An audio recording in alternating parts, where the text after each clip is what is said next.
a continuar con nuestro estudio de Romanos en esta mañana.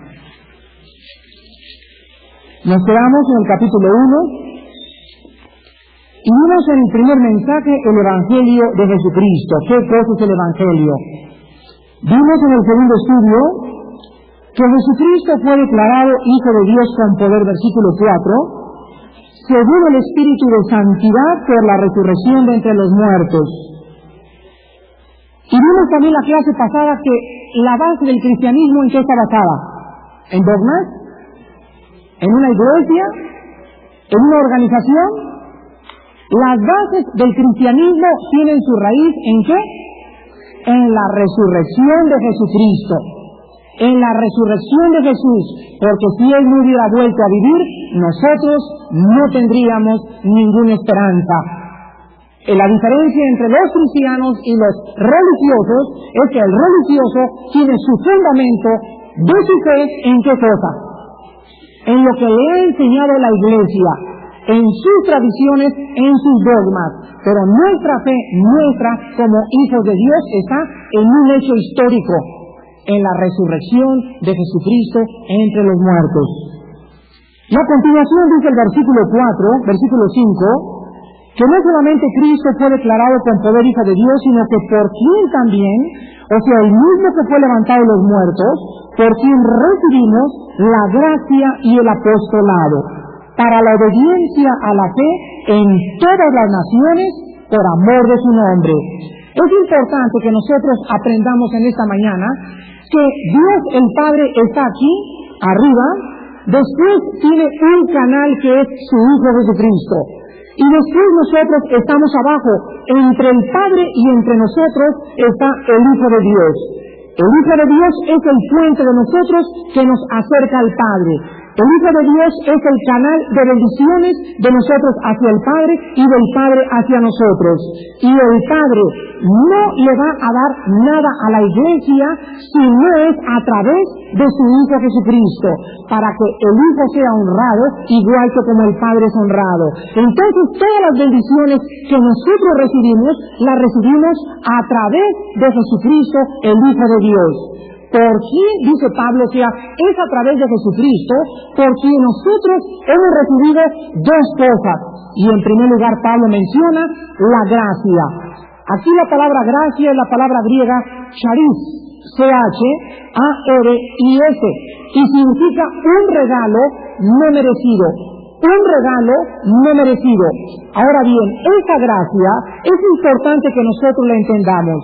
Miren, queridos hermanos en Jesús, cuando nosotros decimos que somos salvos por la gracia de Dios, nosotros estamos diciendo que cuando nosotros nos acercamos a Dios, no había absolutamente nada en mi vida, ni un pensamiento bueno, ni una acción buena, por la cual Dios dijera, esa persona necesita ser cristiana porque es buena. Ese es un pensamiento fariseo.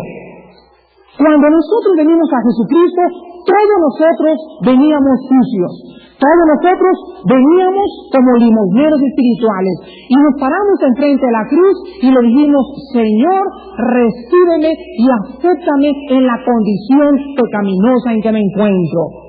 Entonces Dios nos manifiesta a través de su Hijo Jesucristo y nos regala, nos obsequia sin que nosotros lo mereciéramos.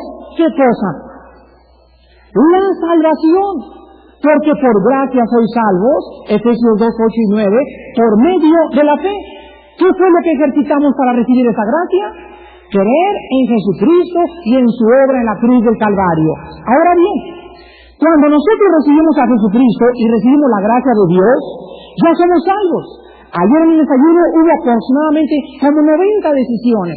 90 personas que se pararon y dijeron, yo necesito a Dios, Señor, yo soy un pecador, no me basta mi religión, yo necesito un encuentro contigo. Jesucristo entró en su corazón, quién sabe cuántos fueron sinceros, solamente el tiempo nos los va a decir.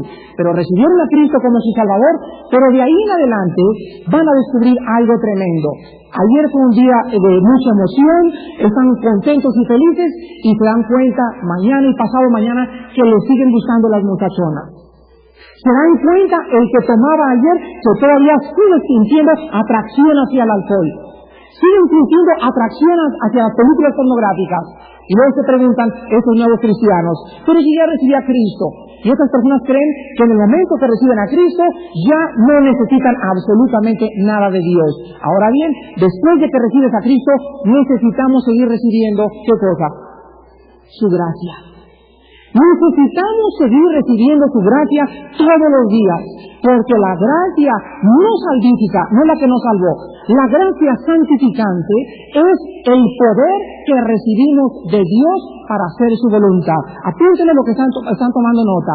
La gracia santificante es el poder que recibimos para poder vivir una vida cristiana. O sea, la vida cristiana, cuando mi hermano me decía, me acuerdo hace mucho tiempo, Armando, tú debes ser cristiano, y me traían otros cristianos y me decían, tú debes ser cristiano, yo solamente la idea de ser cristiano a mí, la aborrecía. ¿Cómo es posible? Nada de chavas, nada de tropa, nada de películas pornográficas, nada de irme a Acapulco con mis cuates, nada de eso. No, yo no puedo ser cristiano. Eso no es para mí. Pero cuando me explicaron que cuando tú vienes a la cruz del Calvario y recibes a Jesucristo, el Espíritu Santo entra a vivir dentro de ti y el Espíritu te comienza a dar el poder para vivir una vida que no se puede vivir sin el Espíritu de Dios. Entonces, no tengas miedo a ser cristiano. No, yo no voy a poder hacer, yo no puedo ser cristiano porque no me puedo portar bien. Tienes toda la razón. La vida cristiana es una vida sobrenatural. Es una vida que está más allá de nuestras fuerzas. Somos incapaces de hacer el bien nosotros. Pero para eso Dios nos dio su Espíritu Santo, para capacitarnos y darnos el poder de poder vivir y hacer su voluntad. Entonces, todos los días, ¿qué necesitas? Muy bien, ya recibí a Cristo, ya me fortalecí, ya recibí el apostolado, o sea, ya me envió para predicar. Entonces, Dios nos dice, quiero que sepan ustedes que mi palabra son como baterías. Hagan de cuenta que es lo que nos recarga. Ya me recargué ayer sábado, recibí a Jesucristo. Ahora necesito entender que ya me fueron dadas baterías, pero recargables. Y necesito venir mañana a conectarme a este libro que es el cargador y chupar de este libro las fuerzas que me van a dar Dios a través de su palabra para poder vivir la vida cristiana.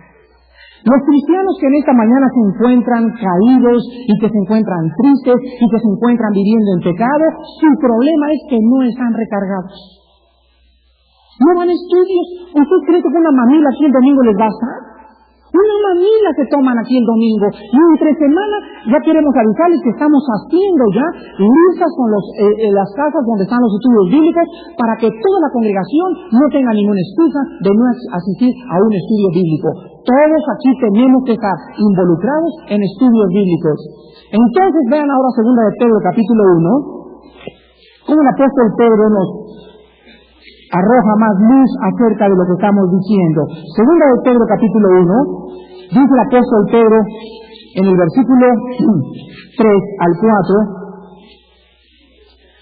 2 de Pedro 1, del 3 al 4. Escuchen esto, como todas las cosas, esa palabra, todas las cosas, es importante que la subrayen.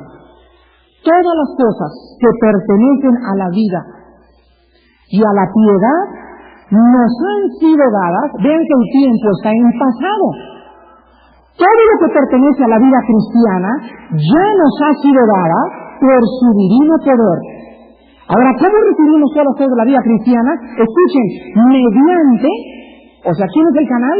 Mediante el conocimiento de aquel que nos llamó por su gloria y excelencia. ¿Quién es ese aquel? Es Cristo. Todas las cosas que yo necesito para mi vida cristiana, ya me las dio Dios. Ahora, ¿cómo me las dio Dios? Dios las canalizó a mi vida a través de un canal.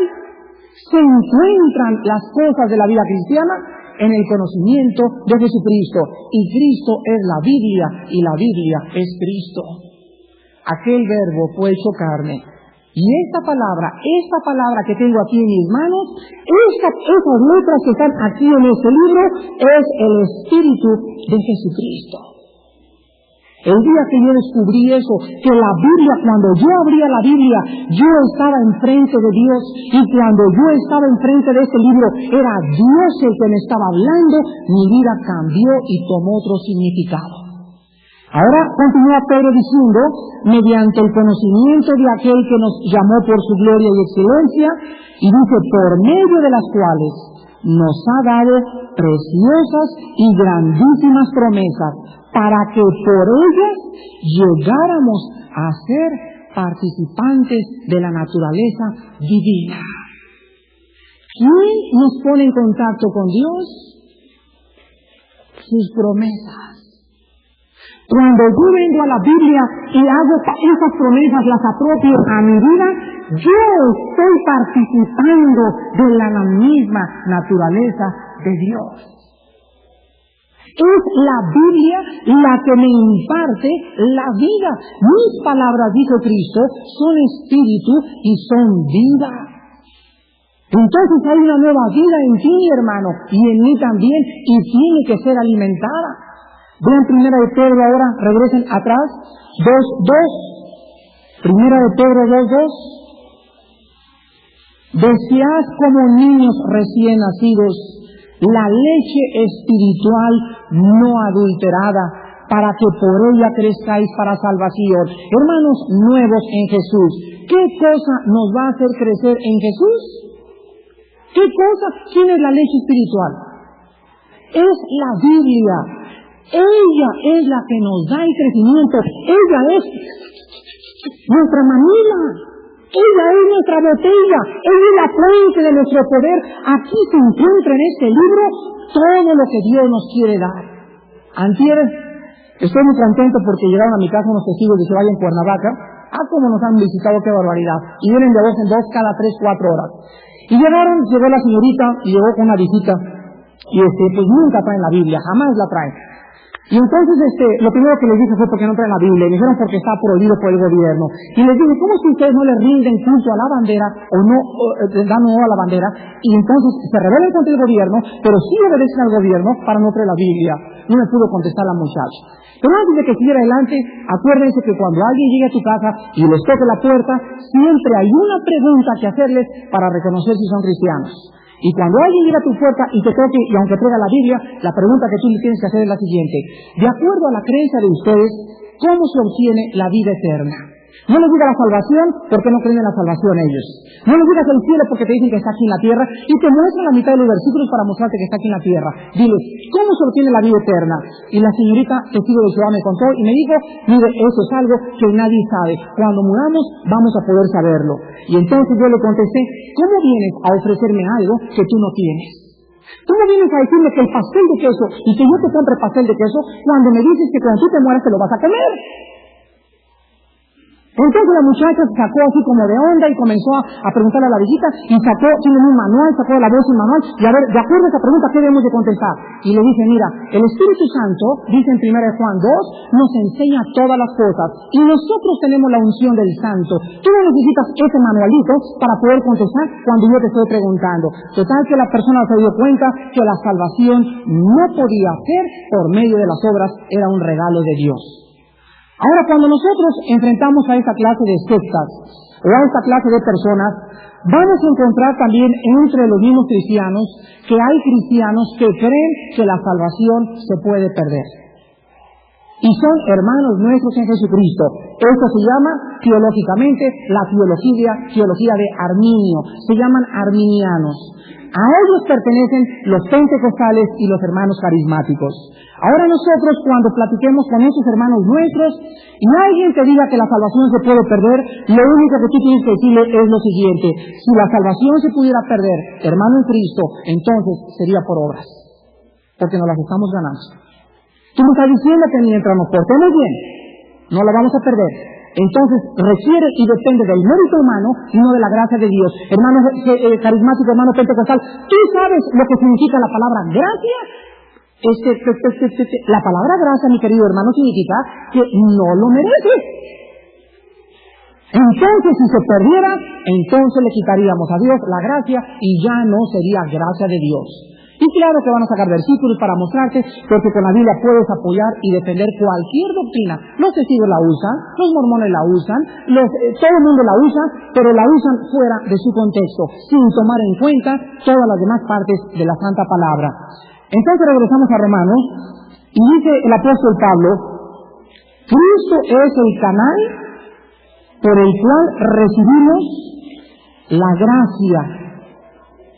La gracia, y vean ahora 1 Corintios capítulo 15 del 9 al 10. 1 Corintios 15 del 9 al 10. Y aquí Pablo nos explica cómo es que recibió él también la gracia de Dios. 1 Corintios 15 del 9 al 10. Y dice Corintios 15 del 9 al 10, porque yo soy el más pequeño de los apóstoles, que no soy digno de ser llamado apóstol, porque perseguí a la iglesia de Dios. Pero por la gracia de Dios, por el regalo inmerecido de Dios, por el obsequio que Dios me dio, soy lo que soy. Aleluya. ¿No podrías tú también decir lo mismo? Ahorita que estamos partiendo el pan y la copa, en ese momento cuando yo estaba leyendo Isaías, solamente vino a mi pensamiento como un rayo lo siguiente: Señor, ahorita estoy aquí leyendo tu palabra, soy un predicador, cuando ahorita yo podría ser un alma perdida, sin propósito, sin significado, vacío, frustrado, amargado, posiblemente en la cárcel o posiblemente muerto a balazos. Pero miren en dónde estamos. Por ello somos lo que somos. Y esta gracia, ese regalo que Dios nos dio, es lo que nos hace hincarnos delante de Él y decirle: Padre Santo, si tú has hecho eso por mí, ¿qué me queda a mí hacer por ti más que obedecerte? Más que ser santo. Si tú mostraste con tu muerte que era la única forma en que yo podía hacer la paz contigo, ahora yo necesito entender que si tú moriste por mí, es porque tú quieres que yo sea feliz, y para que yo sea feliz, luego tengo que ser en la obediencia. No puede haber un cristiano que esté viviendo fuera de la obediencia y que pueda ser feliz. Y dice Pablo: y su gracia no ha sido en vano para conmigo. Antes he trabajado más que todos ellos, pero escuchen esto: pero no yo, sino la gracia de Dios en mí. Esto nos quita la soberbia. Esto nos quita de que Esto nos quita de que algún maestro de la Biblia o algún joven que comience a ocupar el púlpito aquí llegue a envanecerse. El Hijo de Dios y el hombre de Dios tiene que recordar durante toda su vida que lo que somos, lo que predicamos y la prosperidad y la popularidad que podamos alcanzar solamente tiene una fuente: la gracia de Dios trabajando en nuestra vida. Una vez me preguntó una persona: Armando, tú eres la persona que domina la iglesia donde tú estás. Y le dije: yo no soy la persona que domina, sí soy la persona que más influencia tengo por la posición de liderazgo que Dios me dio. Pero nosotros estamos controlando esa iglesia por un grupo de diáconos, y todos ejercemos el poder a través de un círculo de diaconado y de orden. Pero si yo fuera la persona que más dominara en esta iglesia no estaría dirigida por un grupo de hombres de Dios, sino por un dictador. Entonces las decisiones que tomamos en esta iglesia, quiero que sepan, no las tomo yo solo, las tomamos un grupo de hombres que Dios ha llamado a servirle, para que podamos, si tenemos una responsabilidad y una equivocación, la llevamos todos delante de Dios. Si la tenemos bien, tenemos el mérito delante de Dios. Pero el liderazgo en una iglesia no la lleva un hombre, la lleva un grupo de hombres. Entonces los diáconos tienen que comprender, y los ancianos también. Dios levanta personas, me ha levantado a mí, y va a levantar dentro de 5 años otra persona, y el día que yo le falle a Dios, Dios me destituye así, porque nadie es indispensable en la obra de Dios. Entonces ahorita ejerzo influencia por el ministerio y el don que Dios me ha dado en la predicación. Pero ese don y esa predicación viene porque Dios escogió un siervo, me tocó a mí, que pudo haber tocado a ti, y yo estoy consciente de eso, y por eso necesito humildad todos los días para venir a entender que es Dios el que está trabajando en mi vida, y que si yo le fallo, Él levanta a otro 100 veces más grande predicador que el que he escogido esta mañana. Eso nos hace ser humildes delante de Él, y tenemos que comprenderlo. Nunca jamás un siervo de Dios puede llegar a envanecerse, porque es un instrumento de la gracia, del poder soberano de un Dios de gracia. Regresamos a Romanos. Y vemos que esa gracia y ese apostolado han sido derramados en nuestras vidas a través de Cristo.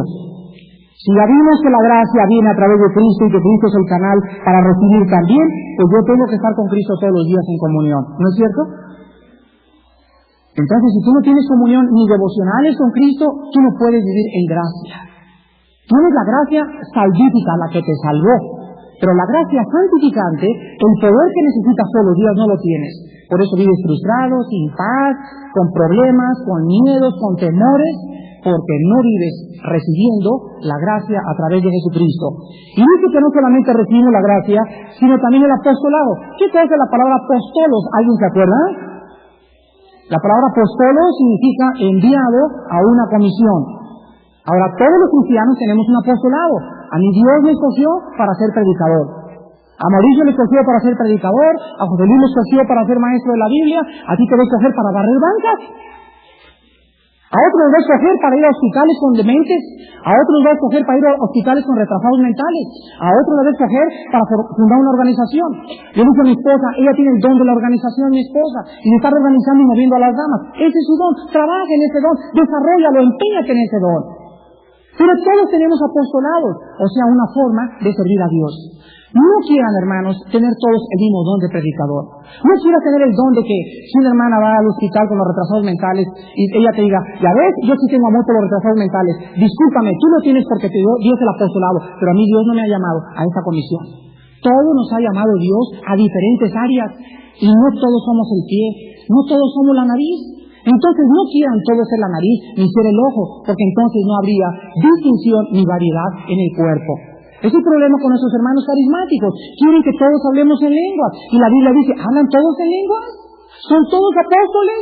Si todos habláramos en lenguas, entonces todos tendríamos los mismos dones. Y no existe en la Biblia ninguna doctrina que nos enseñe que todos tenemos iguales dones. La Biblia enseña que hay diversidad de dones.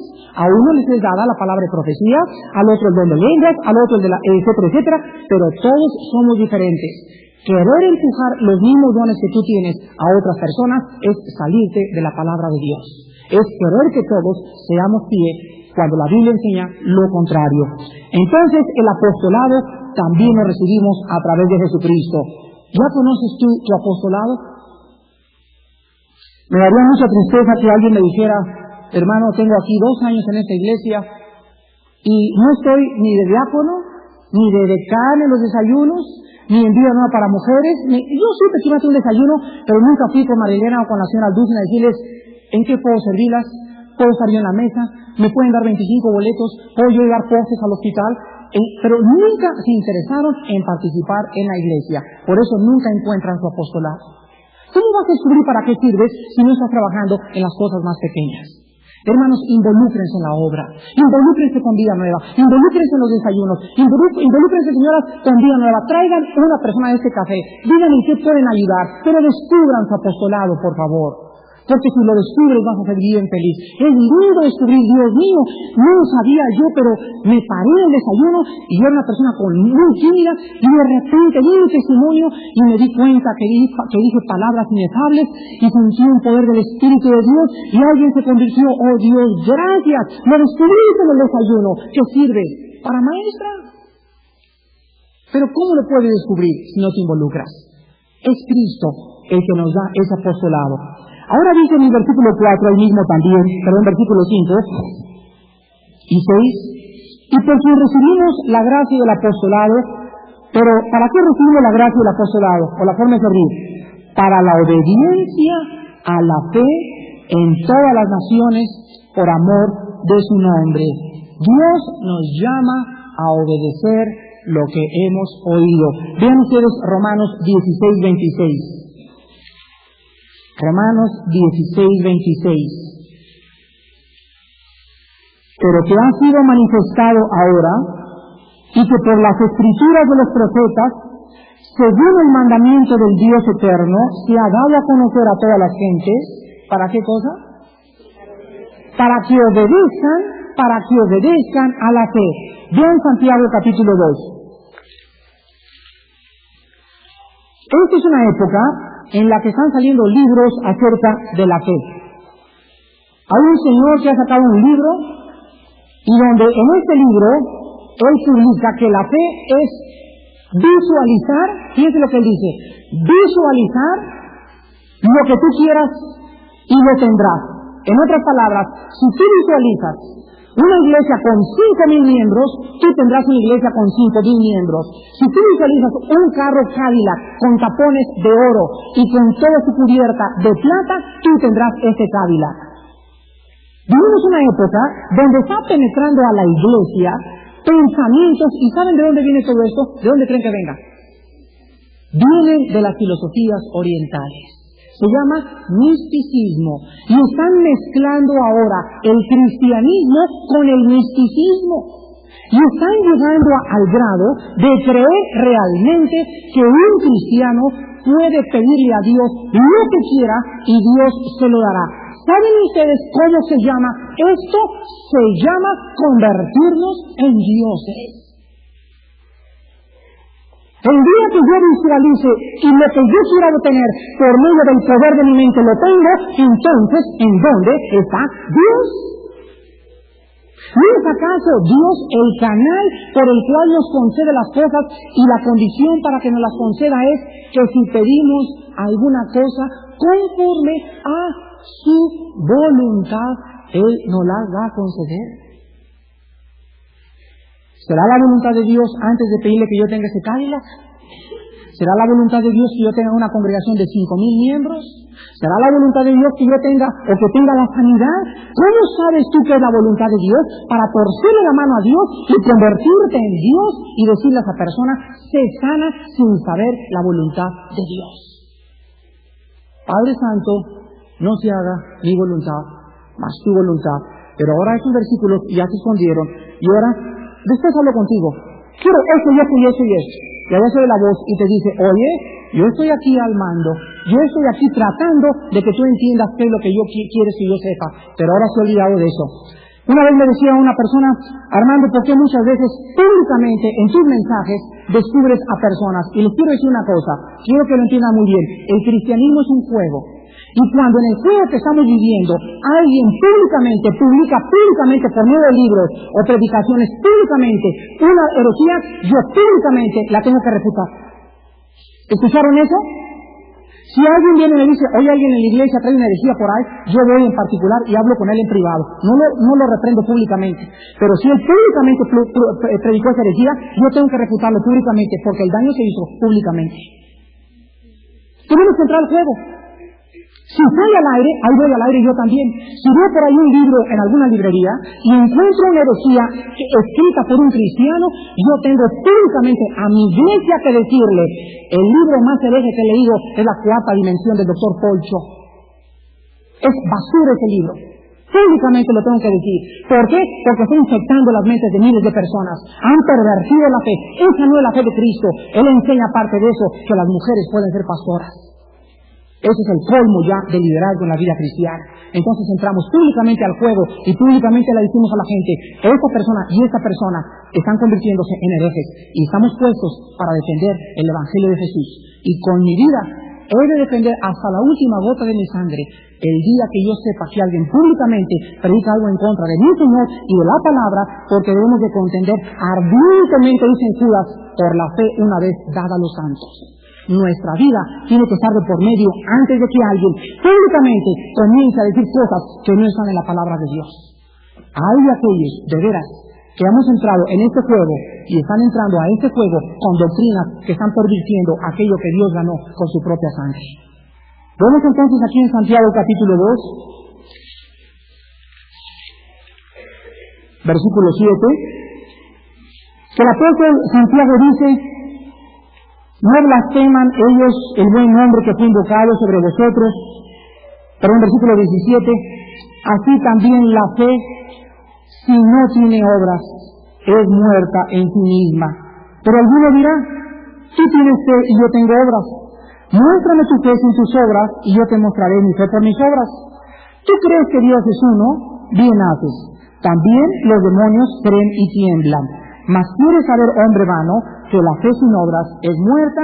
En otras palabras, nos dice la Biblia, ¿de qué les sirve a ustedes poder llamarse cristianos y poder decir que son cristianos cuando tus acciones están demostrando todo lo contrario. Este es el problema de nuestros amigos católicos. Ellos primero quieren hacer buenas obras y después salvarse. Pero somos salvados para buenas obras. ¿Entendieron la diferencia? Somos salvados para buenas obras. Somos primero salvados para portarnos bien. Pero no nos portamos bien para salvarnos. ¿Vieron la diferencia? Somos salvados para buenas obras. Somos primero salvados para portarnos bien. Pero no nos portamos bien para salvarnos. Porque entonces sería blasfemar la obra de Cristo en la cruz del Calvario. Primero vengo a Cristo, así como estoy de sucio. Él entra a mi vida y entonces me tengo que portar bien. Porque si no me porto bien, o si estoy demostrando otra vida, estoy manifestando que no soy hijo de Dios. Les voy a dar un ejemplo.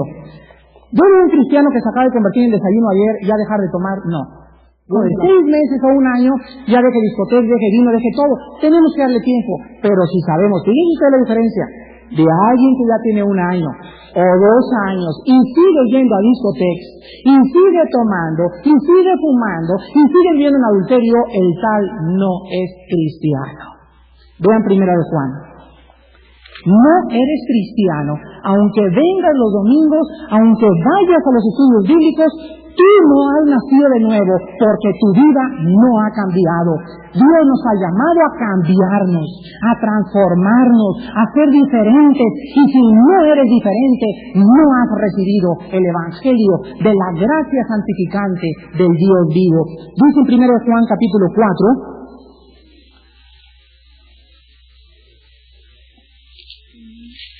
perdón, 1 Juan capítulo 2, salieron de nosotros, pero no eran de nosotros. Y salieron de nosotros para que se manifestara, versículo 19, para que se manifestara que no todos son de nosotros. Porque si hubieran sido de nosotros, habrían permanecido con nosotros. Pero salieron para que se manifestara que no todos son de nosotros.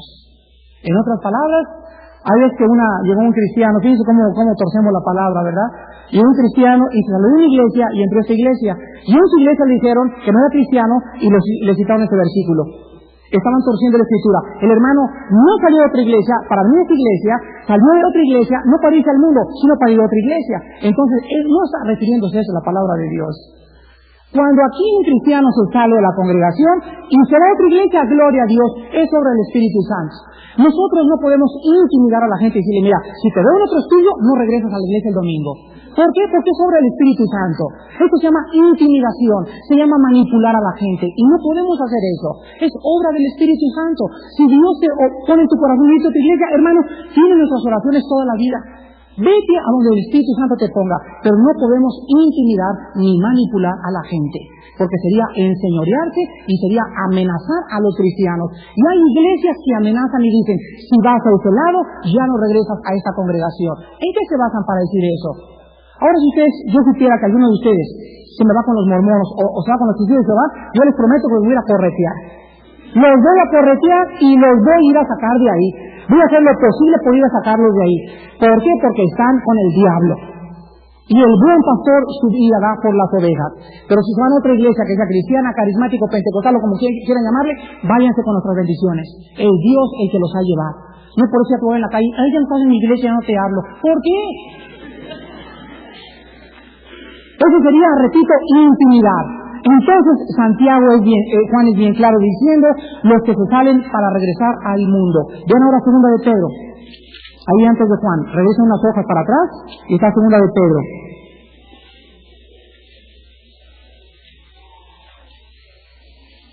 Versículo 20, habla de las mismas personas que están en la iglesia 6 meses, 1 año y después se regresan. Y dice aquí, ciertamente, segunda de Pedro 2, versículo 20. Ciertamente, si habiéndose ellos escapado de las contaminaciones del mundo, por el conocimiento del Señor y Salvador Jesucristo, enredándose, aquí está la palabra clave, se vuelven a enredar, enredándose otra vez en ellas, o sea, ¿en qué? En las contaminaciones. Son vencidos, su postrer estado viene a ser peor que el primero. Mejor les hubiera sido no haber venido ni a la iglesia, ni al desayuno, ni a los estudios bíblicos, no haber conocido el camino de la justicia, que después de haber ido al desayuno y a la iglesia, volverse atrás del santo mandamiento que les fue dado. Pero les ha acontecido lo del verdadero proverbio: el perro vuelve a su vómito y la puerca lavada a revolcarse en el cielo. Quiero decirles a ustedes que yo ya había oído que los perros se comían su vómito, pero nunca lo había probado hasta hace 3 días con mi perrita, la blonda y la chiquita. Es la primera vez que la veo volver el estómago y regresó y se comió todo lo que volvió. Y en ese momento le dije a mi esposa, mira, y lo que creen que vino a mi mente, 1 Pedro 2, versículos 21 y 22. Entendí lo que una persona, cuando conoce a Jesucristo, hace al regresarse al mundo. Regresa a comerse la basura que había ya el Señor sacado de su estómago. ¿Cómo es posible? El puerquito lo sacas del lodo, saca un puerquito del lodo y pone un listoncito, eso le Chanel 5 por todos lados al puerquito. ¿Cuánto tiempo crees que te dura así lavado? Regresa el puerquito y se mete y otra vez allá, a gusto, el collar, el perfume, el color, se le va todo. El puerco regresa a donde, aunque lo laves y lo peines, regresa al lodo. Pero ¿qué diferencia con una ovejita? Una ovejita la agarras y la sacas, y la peinas y la limpias, y le pones su Chanel 5 y su cordoncito, ¿y cuánto tiempo te dura? Te dura más tiempo que el puerquito. Esta es la diferencia entre nosotros y los puerquitos. Las personas no cristianas son puerquitas. Viven en el lodo, viven en su vómito, viven en su pecado, se deleitan en su maldad, y se gozan y gritan y están felices de la vida. Pero el cristiano cae. Claro que cae en pecado, pero cuando el cristiano cae y ve su mancha y ve el lodo en su vestido, se siente triste. Y va y se mete a la regadera y dice, Padre Santo, he vuelto a caer, perdóname. Se siente miserable, llora de angustia y dice, oh Padre, he pecado contra ti, contra el cielo. Esta es la diferencia entre ser hijo y no ser hijo de Dios. Ayer en el desayuno llegó un joven, venía de Nueva York, se acercó conmigo después del desayuno y me dijo, Armando, yo en Nueva York he estado haciendo esto y esto y esto y esto, y voy a una iglesia. En esta mañana yo sentí que soy un hipócrita, que yo no puedo vivir una doble vida, y quiero pedirle a Dios perdón para que yo pueda vivir la vida que Él quiere que yo viva. Oramos, otra vez hice una confirmación para Jesucristo, pero lo abracé y le dije, quiero decirte que yo pienso que no recibiste a Cristo esta mañana. Creo que tú ya lo tenías, porque el que te convenció de pecado era el Espíritu de Dios. Él vino, dijo Cristo, a convencernos de pecado. Los no cristianos no tienen convicción de pecado porque no tienen el Espíritu de Dios, pero el cristiano ya no puede vivir revolcándose en el lodo porque viviría una vida miserable. ¿Qué eres tú en esta mañana? ¿Un puerquito o una ovejita? Oremos. Señor, gracias por tu palabra expositoria. Tu palabra, Señor, que nos muestra que Jesús no solamente es nuestro Salvador, sino que ya cristianos sigue siendo el canal de todas nuestras bendiciones. Él sigue siendo el medio por el cual tú derramas y nos envías gracia en la forma de servirte, porque todo está en tu Hijo Jesucristo. Él es el Criador. Por Él fueron hechos los cielos y la tierra, y nada de lo que ha sido hecho fue hecho sin Él. En Él estaba la vida, y la vida era la luz de los hombres. Gracias, Padre, por habernos enseñado que cuando le recibimos el paquete completo. Tu palabra dice en Colosenses, en Él estáis completos. Tu palabra dice, todas las cosas que pertenecen a la vida y a la piedad ya nos han sido dadas. No nos falta nada. Tu Espíritu Santo ya lo tenemos. Tu bautismo ya lo tenemos en el Espíritu. Nos hace falta crecer. Nos hace falta consagrarnos. Nos hace falta buscarte y disciplinar nuestras vidas. Eso es lo que nos hace falta. Y tu Espíritu está esperando. No que nosotros tengamos más de Él, sino Él está esperando tener más de nosotros. Oh Dios, danos balance. Danos equilibrio en nuestra vida cristiana para ser cristianos balanceados, pero esto no debe jactarnos de ninguna manera, sino poder predicar un evangelio santo, una sana doctrina y ayudar a nuestros hermanos dentro de nuestras posibilidades a que vengan a la sana doctrina. Oh Dios, gracias porque es maravilloso saber que si perseveramos, estamos dando muestras que somos tus hijos. Y si caemos en pecado y nos duele, es otra señal que tú vives dentro de nosotros. Gracias, Padre, porque es maravilloso sentirse seguros en tu mano que nadie nos puede arrebatar. Gracias por tu Hijo Jesucristo. En el nombre de quien oramos. Amén.